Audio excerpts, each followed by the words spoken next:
A message for those with old wounds, inexplicable exhaustion, and a desire for real change. You might know this moment well. The day seems calm, everything appears in place. You replied, you planned, you cared. Then something small happens. A tone of voice, a look, a refusal. Something tiny. And suddenly your insides tighten. Fear, shame, powerlessness. As if time folded back on itself, as if we were that child again. And you wonder, why this still? Why this ache? Even so, you've recognized so much, worked so much, seen so clearly. This video speaks about that. Why developmental trauma improves not merely with understanding, but with staying, truly staying.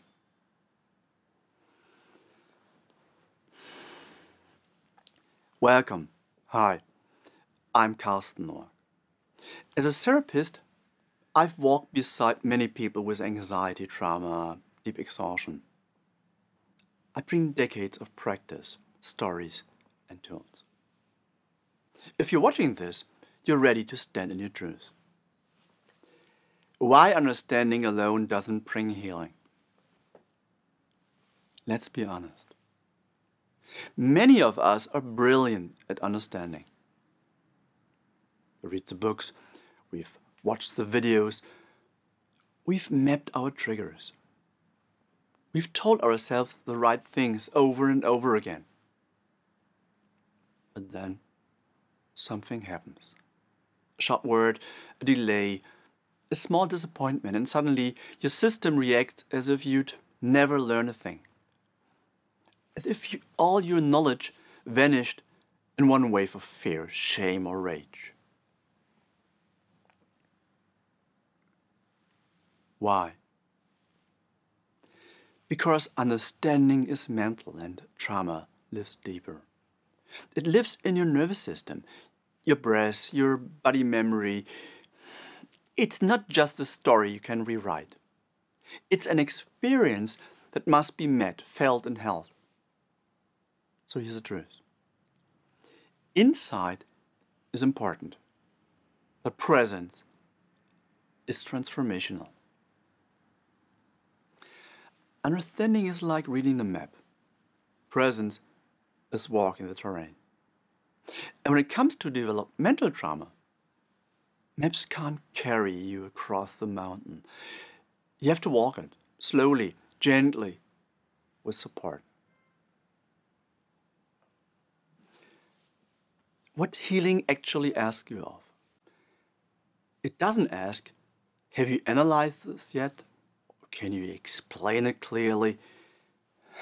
It asks, can you stay with this feeling?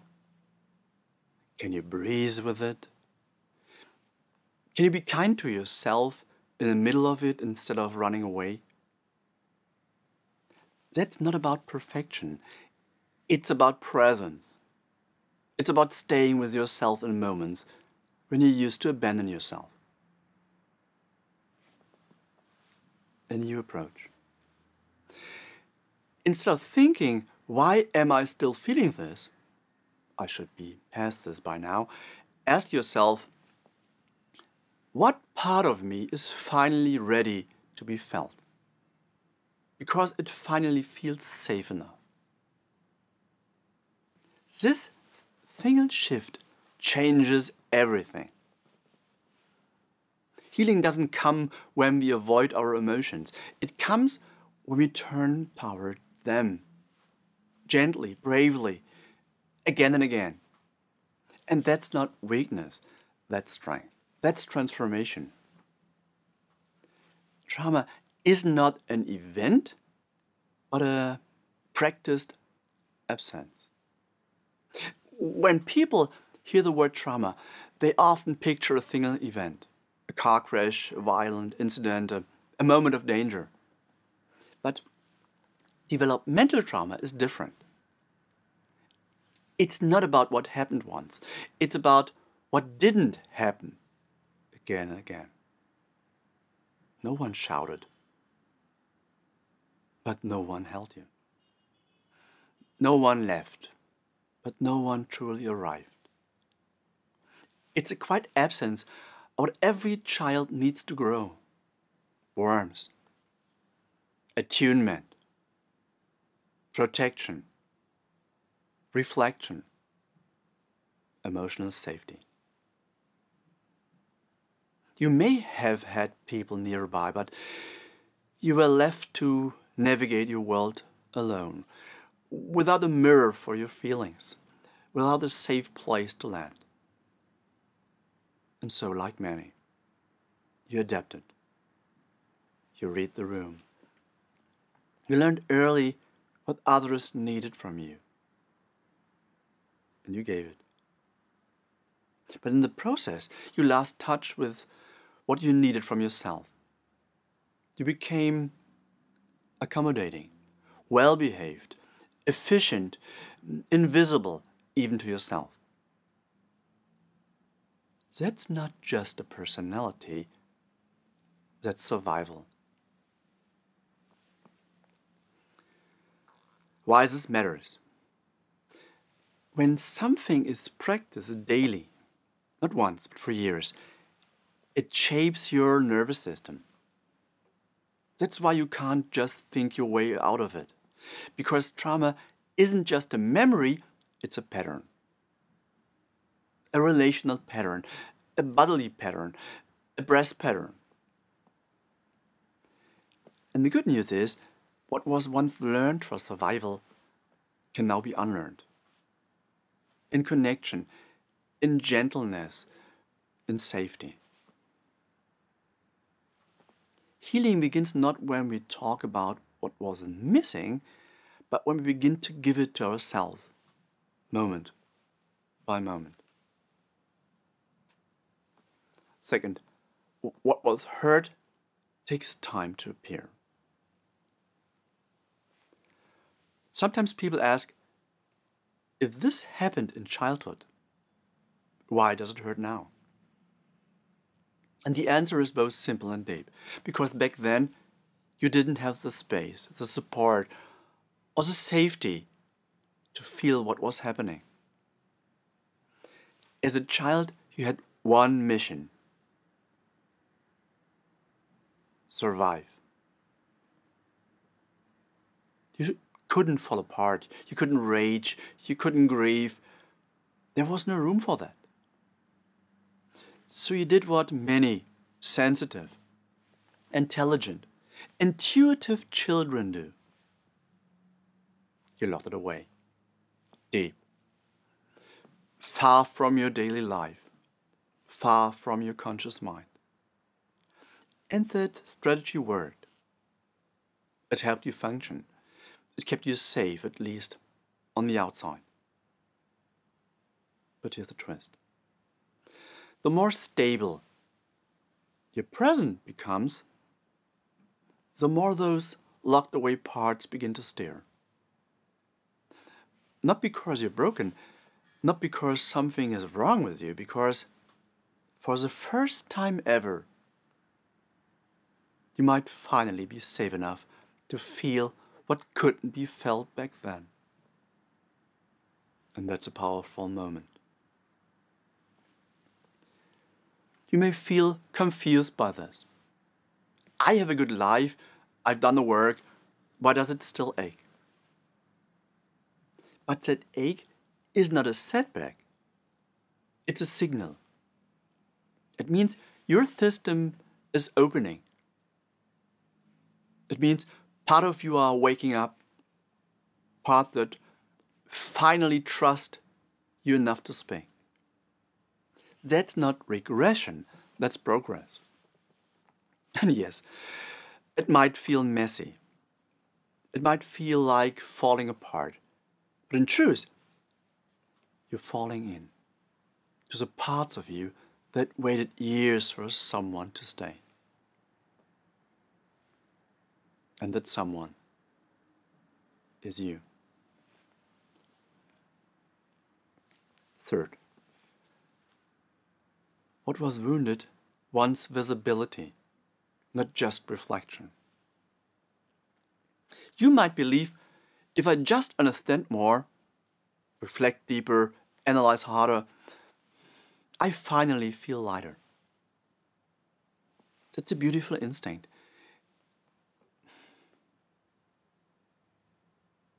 And it helped you get far. But trauma doesn't speak the language of logic. It doesn't ask, have you figured it out yet?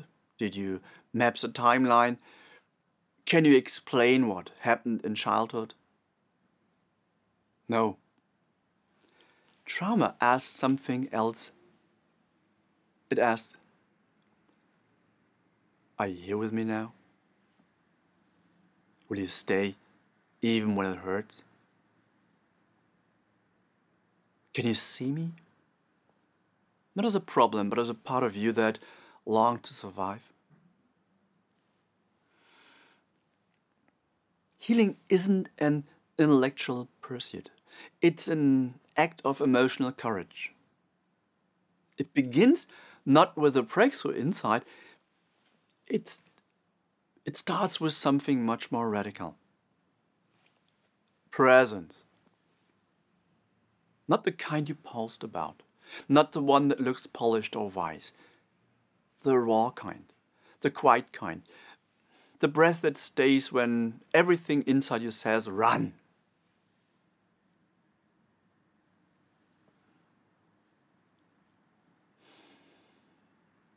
Presence is a turning point. Because trauma didn't arise from misunderstanding, it arose from being alone. Alone with fear, alone with shame, alone with feelings too big for a child to carry. So when you offer presence now to those parts of you, you're doing something revolutionary. You're giving yourself what was missing. And here's what's wild. That part inside you, the one that still flinches, still panics, still freezes, it doesn't need you to fix it. It needs you to sit with it, to breathe with it, to say gently, I see you. You're not too much. You don't have to go through this alone anymore. And sometimes that changes everything.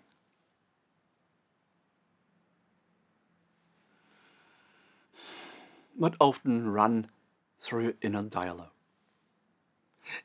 There's a kind of conversation that doesn't happen out loud, but deep inside, it has a huge impact. It sounds like, I know that self-protection helped me survive. I respect the part of me that shut down when things get too hard. And yet, shame still lingers nearby. Or I crave closeness. I want to let someone in, but the moment they get too close, I pull away. Not because I don't care, but because caring feels risky. Or, I want to heal. I truly do. And still, part of me wonders, do I even deserve that kind of peace?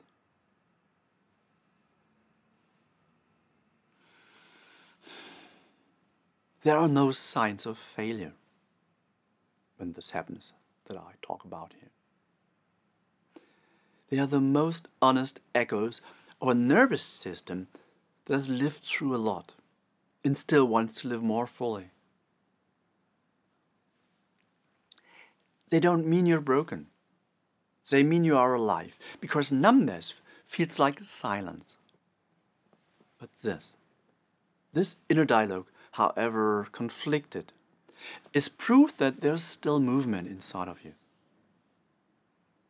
Still longing. Still curiosity. Still the will to feel. And that matters. every thought that whispers doubt and still reaches toward hope is a doorway. You're not just surviving, you're searching. And that's the beginning of healing. You don't need to have all the answers today. It's enough to be in dialogue with yourself, honestly, gently, bravely. That's not weakness. That's wisdom. Here's a simple practice for the moment when everything feels too much. Because there are moments when words fail, when logic slips away, when everything inside you feels tight, shaky, or scattered. In those moments, you don't need a solution. You need a pause. So here's the simple, powerful practice, one you can do anytime, anywhere. The I'm here touch. Stand or sit still. Let your body arrive where you are. No need to perform. Just be. Place both hands gently on your chest. One cover your heart. Maybe the other is just below. Find the right place for you. What feels best right now? And then feel the warmth of your palms.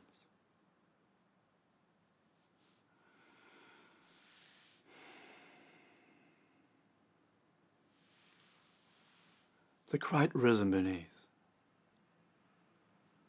And then breathe in through your nose slowly. Hold it for a moment. And then breathe out longer than you inhale.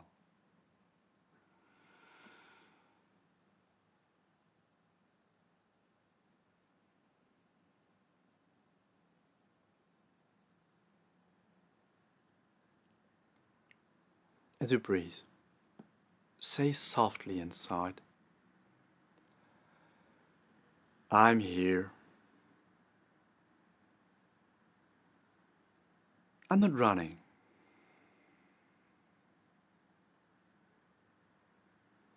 I hold myself just for now.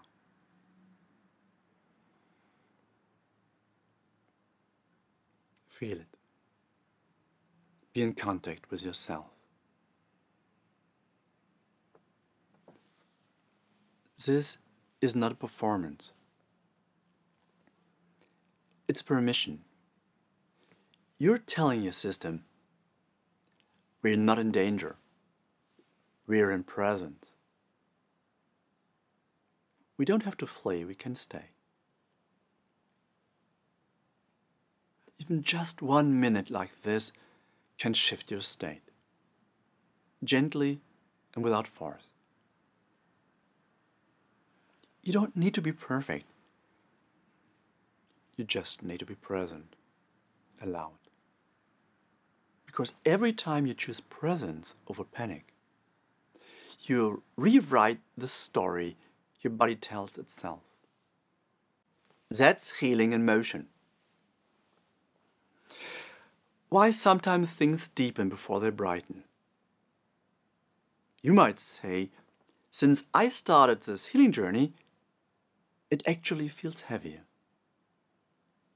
And that can be confusing, because you hoped for lightness, but what arises first is weight. It's important to understand that isn't a setback. It's a sign of returning, of healing, of coming back. You've opened the door, maybe gently, maybe with hesitation. And what had long been buried finally rises to the surface. Not to overwhelm you, not to drown you, but to be seen, to be held, to be honored. This is the paradox of healing. It feels deeper before it feels clearer. It feels messier before it feels peaceful. It feels like falling before you realize you're being caught. Because for so long, you didn't have the safety to feel. And now that safety is growing and your system begins to trust, maybe now it's the time. Maybe it's safe to bring this forward. What feels like a breakdown is often a breakthrough in disguise. You're not falling apart. You're unfalling. And that is important work. Why healing is like a magnifying glass, not a balm. When people imagine healing, they often picture something soft, a warm salve, a gentle touch, a soothing breeze that makes the pain vanish. But real healing, deep healing, is not always soft, at least not at first. It doesn't cover the wounds. It reveals it. It reveals the wound. It makes it more visible, more sensitive, more real. Like the magnifying glass held over the parts of you that have long been dimmed or hidden. And first, that can feel intense, sure. You might say, everything hurts more now. I thought I was getting better. Why is this rising? And here's the truth. You're not regressing. You're awakening. Healing does not erase the pain. It gives you back your access to it, so you can meet it, befriend it, and one day even transform it. Before light enters a room, it shows the dust in the air, but only because the light is now there. And the same happens within you. So, if things feel louder, more raw, more real, it doesn't mean you're doing it wrong. It means you're finally close enough to listen. And from there, everything can begin to shift. Gently, honestly, in your time. For loved ones. When someone changes before your eyes. Maybe your partner seems more emotional. Your friend reacts more intensely than before. The tone shifts. Their rhythm is different. You're not sure what's happening, but you sense something inside them is moving. And yes, you're right. Something is shifting. Something old is rising. And they finally begin to feel what once had to stay hidden. So, how can you support them? Not by asking what's wrong with you. Instead by offering, I can see something is stirring in you. And I'm here. I stay. You don't have to understand it all. You don't have to solve it. You simply need to be near, present, steady, kind. And if it feels too much, say so. With clarity, not criticism. For example, this feels like a lot for me right now. I care for you and I need a breath too. No shame, no blame, just honesty. Because here's something many forget. Healing happens in relationship. And relationship only deepens through honesty. You're not required to carry something like pain of someone else. but you can offer something powerful. Your presence, your truth, your steady heart. And that's more than enough. The locked room within. Imagine this. Inside you, there's a room. A room that was locked long ago. Not because you were careless, because you had to survive. You turned off the lights. You held the door shut. Not with anger, but with the quiet strength of a child who had no other way. You sealed it. You wanted to protect yourself from pain,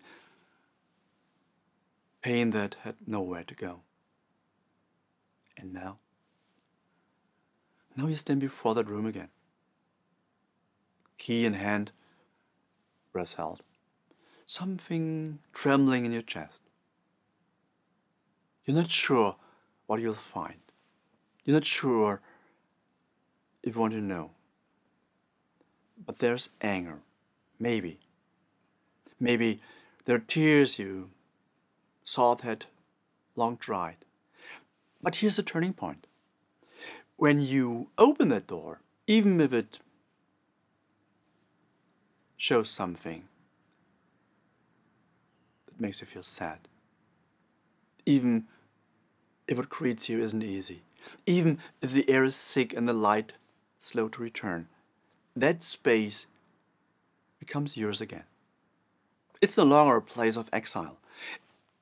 It's a part of your inner home. And you? You are no longer the child who stood outside, lonely and unheard. You are someone who can stay. You can see. You can breathe through it. You are someone who can hold what once had to hide. This is presence. This is healing. This is a quite steady reclaiming of your story. You've come far. And you're not done yet. But you're not where you began. And you never again have to walk alone. So what? Developmental trauma does not dissolve through reflection alone. It doesn't vanish because you read the books. It doesn't soften because you finally understand. It transforms. Through presence, through stillness, through choosing again and again to stay with a part of you that once had no one. Healing is not always fast. It's not always light. But it's always real. If today feels heavy, if you wonder whether you're back where you started, pause. And remember this. You're not falling behind, you're going deeper. Deeper into your truth, deeper into your story, deeper into the self that has waited so long to be met with kindness by you. So hold this sentence close. I have not fallen back. I've gone deeper. And this one too. It's not weakness that I still feel. It is strength that I remain now. Where once there was no witness. You are not lost. You are in the middle of something important. And you're not alone. I'm Karsten Noack. Let's walk a little further together and let's take good care of ourselves and of those who matter most.